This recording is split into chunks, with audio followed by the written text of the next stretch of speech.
Another Love Looks Like by la, la, la, la, la, la.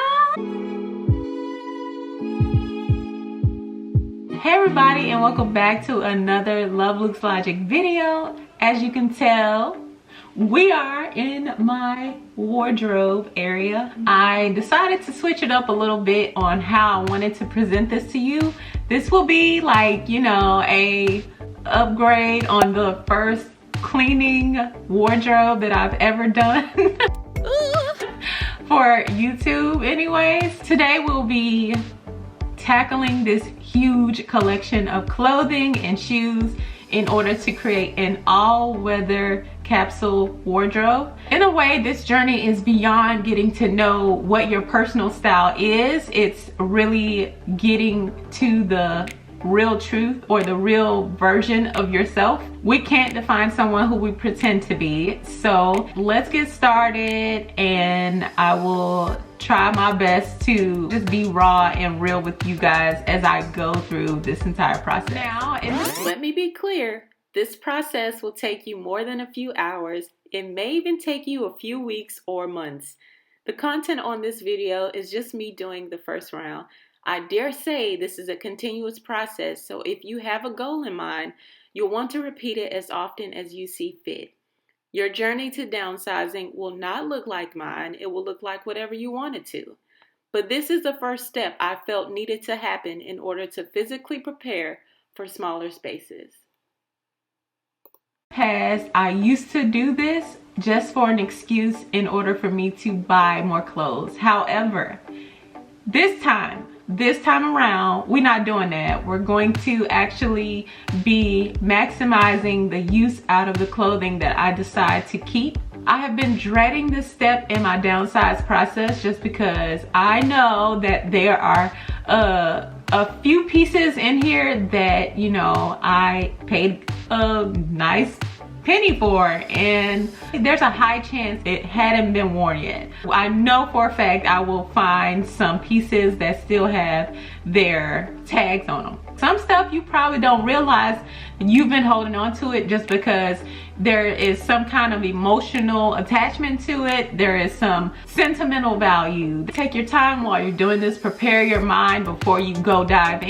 And it's great to have a friend with you while you do this. When it's time for me to actually figure out what I want to wear, most of the time I realize it's always the simplest outfit that I end up coming up with, and a lot of pieces that I know I usually just kind of go back to almost always. Take note of the key pieces or key items you know you always gravitate toward, and that too will help you along in the process.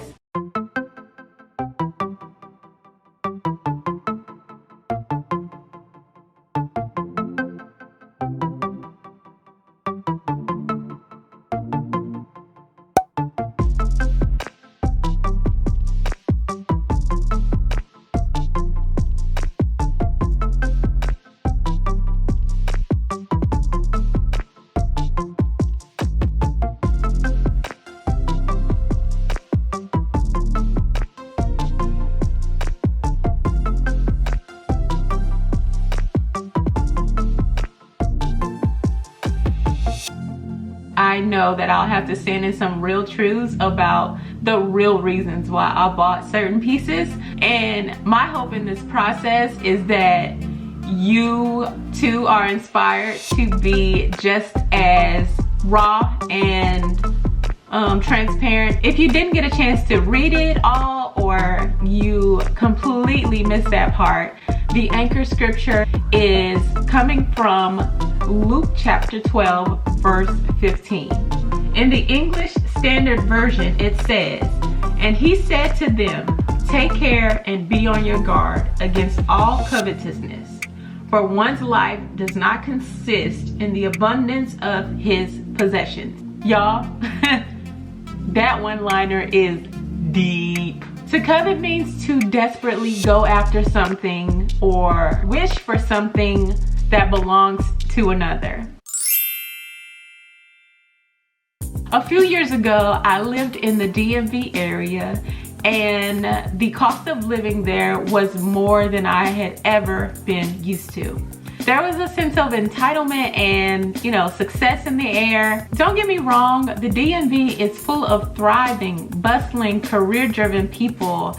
It's our nation's capital. It's very inspiring, to say the least. However, in my case, I coveted over a persona I felt I needed in order to fit in or belong. Since then though, I have realized that it wasn't about the environment I was in, it was about the perspective that I took while being there. And to say the least, my perspective wasn't all that productive. I felt like I needed to buy several jackets. People had a trench coat for every season, okay? You have a spring trench coat, you got a winter trench coat, you got a fall trench coat, okay?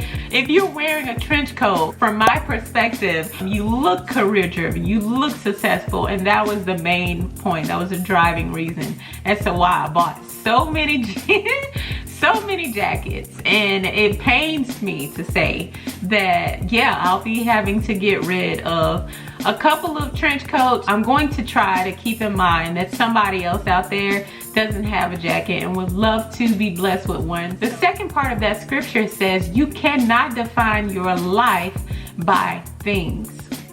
Ooh, that's deep, y'all. A lot of the reason why I accumulated so much in clothing, shoes, jackets, what have you, was for me to really, I would say, fill a void. I say this as if it's not easy to slip up and, you know, walk into a mall with no plan at all, by the way, and buy something because it looked nice under the lights, or, you know, you were in the mood, or you had money, or you were trying to impress the people around you who made you feel like you didn't belong. Yeah, I'm speaking from my own perspective, my own experience. Unfortunately, that's what it is sometimes being Black in America. You are in, you know, spaces sometimes where you have this energy from people, this passive aggressive energy that you don't belong. Why are you here? You can't afford that, you know what I mean? And to me, it kind of got to me at a young age where I was buying things to prove a point. But now that we know better, we can do better. I was allowing price tags to control me. Oh, that's $5, you should buy it. Oh, that's $10, that's cheap for this quality. Even though I knew I didn't need it, I bought it anyway because of the price, because I had the money, because why not? This time around, I know you do have to guard your own heart when it comes to those things. Guarding your heart means being very careful of the things that you allow yourself to succumb to. In this case, it was me allowing, you know, something as simple as a price tag or a brand to control me and make me make decisions, or in this case, waste money on something that I didn't need to begin with. You have to guard your heart in order to stay focused on pleasing God and not man at the end of the day. When you set the bar for acceptance in your mind, you subconsciously make it almost impossible to achieve. One rule of thumb I try to keep in mind now as I buy is, if I can't buy it with my debit card and it's not an emergency or a legit life crisis, I don't need it, period.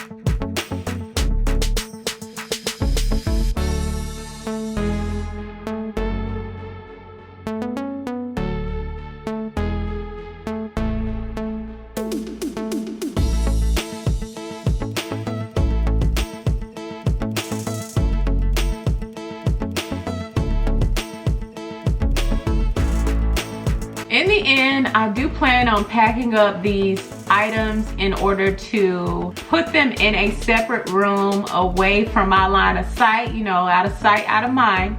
And if I ever need to go back to this box, then I know, you know, whatever piece that I pull out, I will be able to keep those items. And this is something new I had to do for myself, and I have to keep in mind the example that I want to set for my daughter. So be on the lookout, because we will be tackling my daughter's closet. If she sees me do it, I think she'll be a lot more eager and willing to do the same. My hope is that it's better than the first Kids Clean With Me video, where we did have to go through some of her clothing and shoes and all that jazz.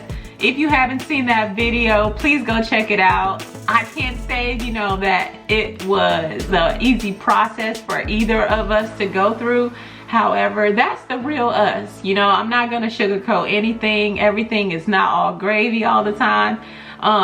But at the same time, you know, I think there are true virtues that my daughter gets to learn in the process. That concludes this video. I hope you all enjoyed. If you haven't already, please subscribe and join the L3 tribe so you can see what me and Sky are up to next. I challenge you to take a good look in your closet and be honest with yourself about the real reasons why you bought certain pieces. Whatever it is, share it in the comments below, and I'll check y'all in the next video.